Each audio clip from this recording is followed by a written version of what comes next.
In today's video, I'm going to be putting the Razr 2025 edition up against the brand new Samsung Flip 7 FE. Stay tuned.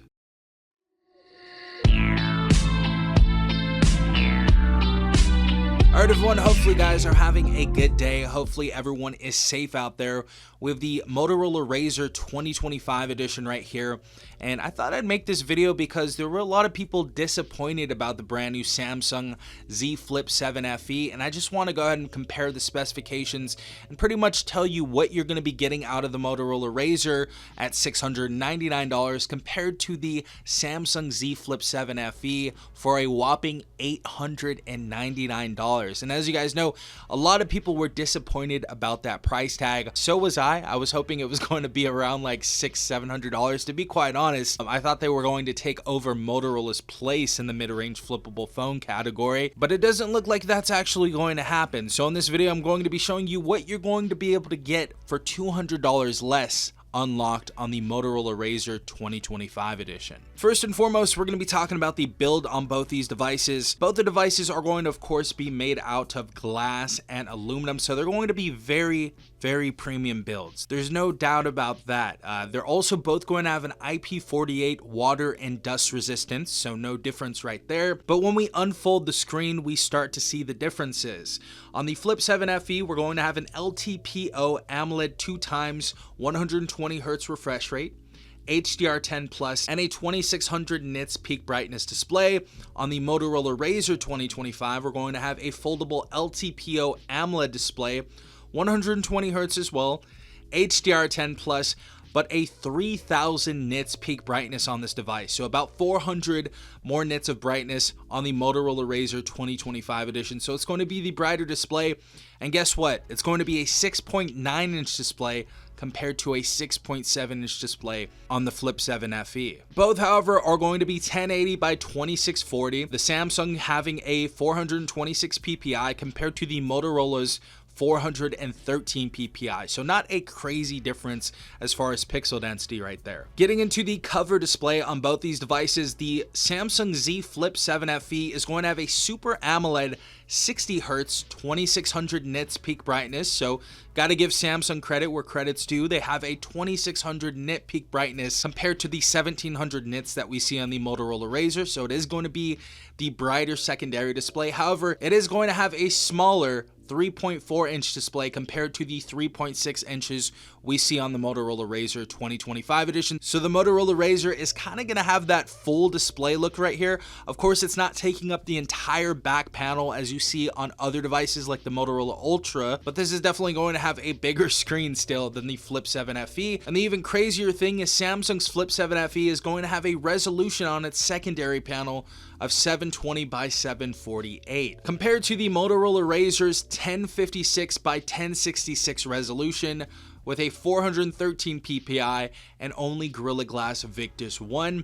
However, this is going to have a 90 Hz display. It's going to be bigger, so you be the judge of which one you think is going to be the better pick as far as the cover display goes. Now getting into the internals on both these devices, this is where the biggest difference is going to be. Samsung's Flip 7 FE is of course going to have Android 16 out of the box when it releases, I believe, July 25th. It's going to have up to 7 major OS updates, and it's going to have One UI 8 out of the box as well, and it's going to have the Exynos 2400 chipset in there as well. So that's essentially a flagship processor, or on the edge of being a flagship processor. So that's going to be the biggest difference out of everything, is that you guys are going to be getting better performance if you are editing 4K footage or photos or things like that.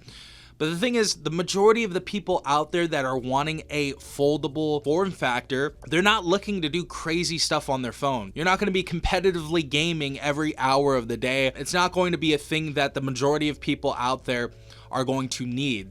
That type of power is definitely for about 1 to 2% of the population out there. The majority of people out there are just wanting a conversation starter. They want a different form factor. They want something that's a little bit more refreshing and a little more fun to use on the daily basis. And as you guys know, the Motorola Razr, as it doesn't have the Exynos 2400, it still has a very decent processor with its MediaTek Dimensity 7400X.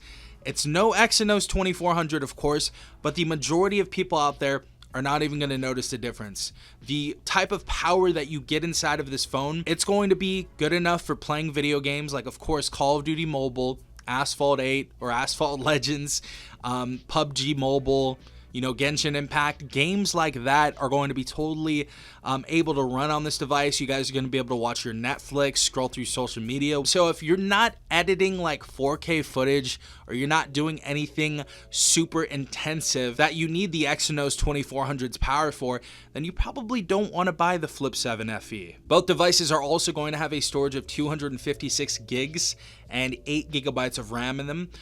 It does say on certain websites that the Flip 7 FE is going to be releasing with a 128 gigabyte of internal storage.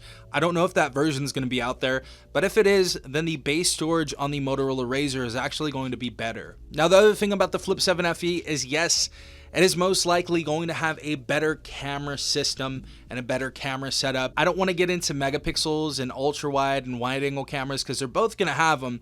I don't want to get into all that stuff. I do, however, want to do a full camera comparison when this phone comes out in a couple weeks, and we'll be doing that later on because I'm really interested to see how much better the Flip 7 FE's camera is than the Motorola Razr 2025 edition. So I'm not going to get into all the specifications. Yes, both can shoot 4K 30 frames per second. Both can do 1080p 60.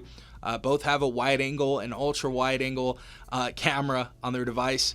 But I do want to put these devices head to head when it comes in terms of camera footage and photography. Of course, the Flip 7 FE is going to have a 4,000 mAh battery compared to the Motorola Razr 2025 edition's 4,500 mAh battery. So this is going to be the better battery overall. And this already has a great battery life. It actually lasts for almost 2 days. So a very impressive battery life that we see on the Motorola Razr 2025 edition.